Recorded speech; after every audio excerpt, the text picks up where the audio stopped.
From the CBS Broadcast Center in Los Angeles, this is CBS2 News at 5 p.m.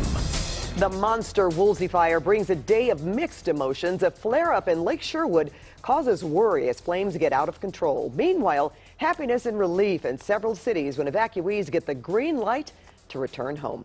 Now, just as fire crews make a dent in the monster Woolsey Fire, it explodes again with a flare-up near Lake Sherwood. It quickly grew to 1,000 acres. All right, here is the latest. The Woolsey Fire now estimated at 96,314 acres. It is now the largest fire on record in LA County, dating back 100 years. It's 35% contained. Full containment estimate has now been pushed back from Thursday to Sunday. Well, that fire has destroyed at least 435 structures. 57,000 are still in its potential path. A community meeting will be held tonight in Malibu at 7 p.m. It's at Santa Monica High School's Barnum Hall. Now, here's a map showing the current LA County evacuation status. It shows most of Malibu, Topanga, and some areas of Calabasas. However, some areas of Malibu and Topanga are reopened. You can go to cbsla.com for a list of the evacuations that are now lifted. We have live team coverage on the Woolsey Fire and that flare-up we just told you about that sent returning evacuees away from their homes for a second time. But first, we begin with Stu Mundell. He's overhead in Sky 2 with a look at that fire that's still burning. Stu. Well, that's right. This is part of that flare-up, that 1,000 acres that you just mentioned, and this is just added to the acreage that we've already been hearing about for so long. Get a little bit wider shot right there. You can see what can still burn out here. There is a lot of thick chaparral out here in this area, but it is moving away from very populated areas. Just quick something to point out right there. One of the very famous architectural homes out here in the Malibu area, that's actually going to be the Wing House, is nearby this fire, not being threatened by the flames as it stands right now. Now, firefighters have been out here. They lay down a lot of Phos-Chek. That's that flame retardant with fixed-wing aircraft. DC-10 was out here earlier this afternoon, dropping 25,000 gallons at one drop, trying to keep this fire, this hot spot, basically blocked in. They seem to have been doing a really great job. Helicopters are still out here, basically reinforcing those hot spots. This interior part that we're seeing right here, they're not really battling these flames per se. They're keeping an eye on it, hoping that it'll burn up that ridge line and just kind of slow itself down. The winds out here, not really helping the situation. We know that the red flag, the wind portion of the red flags will be lifted earlier tonight, but right now, I'm telling you, the wind's really starting to push Sky 2 around again this evening. But these hot spots, they keep popping up. That smoke, probably not something any of these folks want to see. But the flames continue to burn out here at the Woolsey Fire. I'm Stu Mundell in Sky 2. Back to you two in the studio. All right, Stu, thanks for the update. CBS 2's Randy Page now is live in Lake Sherwood, where there were some very tense moments today. Randy?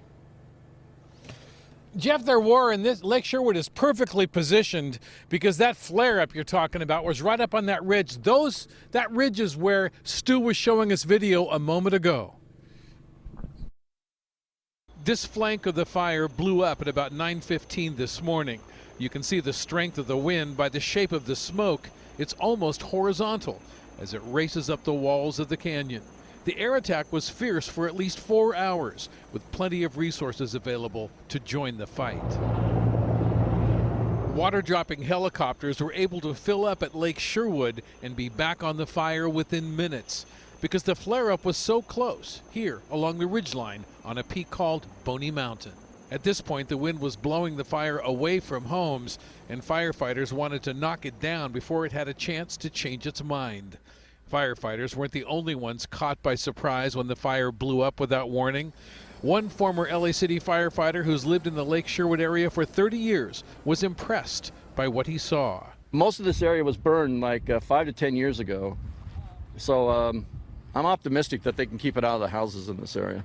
Alan Tizer came from Newberry Park to watch the aerial ballet. I'm very familiar with the area, and I was here during the last big fire, so I come out to perimeter here, check out the smoke, watch the activity, marvel at the bravery of our firefighters.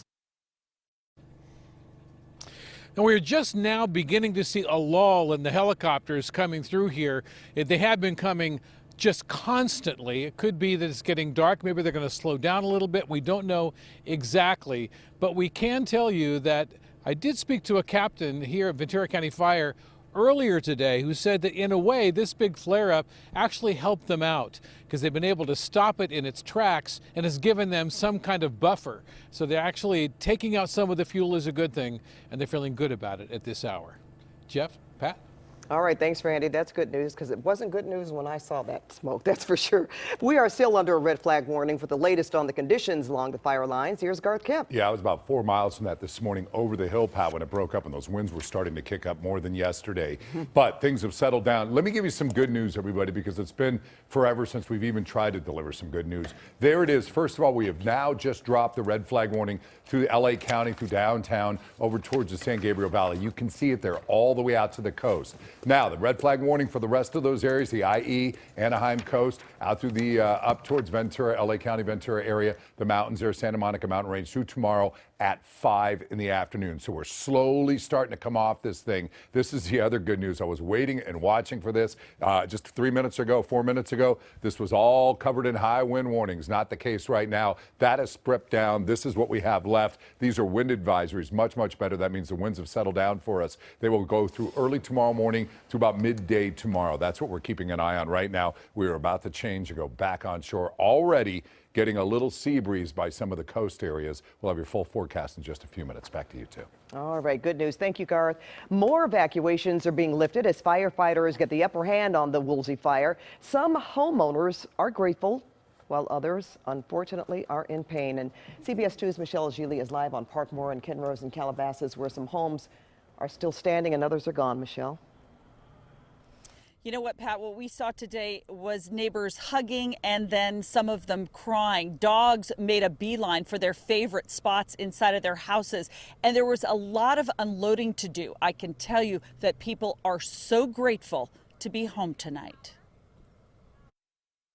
So we just got back home. After days of separation, friends in Calabasas are happy to be together again. We were out, I was over at Pierce College. Well, they were staying with family, but first day that, we can come back home, so we're just trying to get everything situated. To me, these were the ones that I couldn't replace.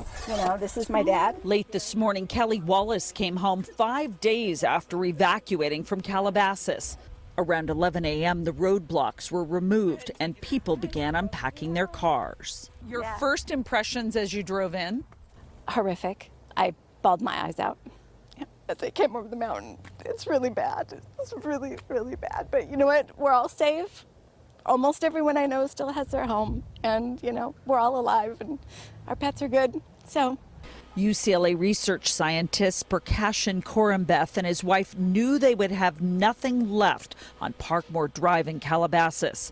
They narrowly escaped Friday. Corambeth tells me this smoke is coming from a box of papers, which is 30 years worth of work. Hopefully when this gets cleared, maybe we might find something. Other than that, right now, nothing we can actually salvage. Home again, home again. Terry Landry was happy to have electricity as he moved back into his house on Hot Springs Place. There were no homes lost near him. I can't believe how well the fire department protected our little enclave here.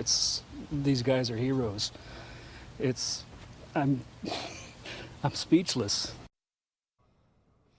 And that couple who lost their home here on this block behind me tell me today that they made a difficult call to their daughter who is at college on the East Coast. They told her, please don't come home for Thanksgiving because our Calabasas home is gone. They say they're hoping there'll be a place for her to come back to at Christmas time.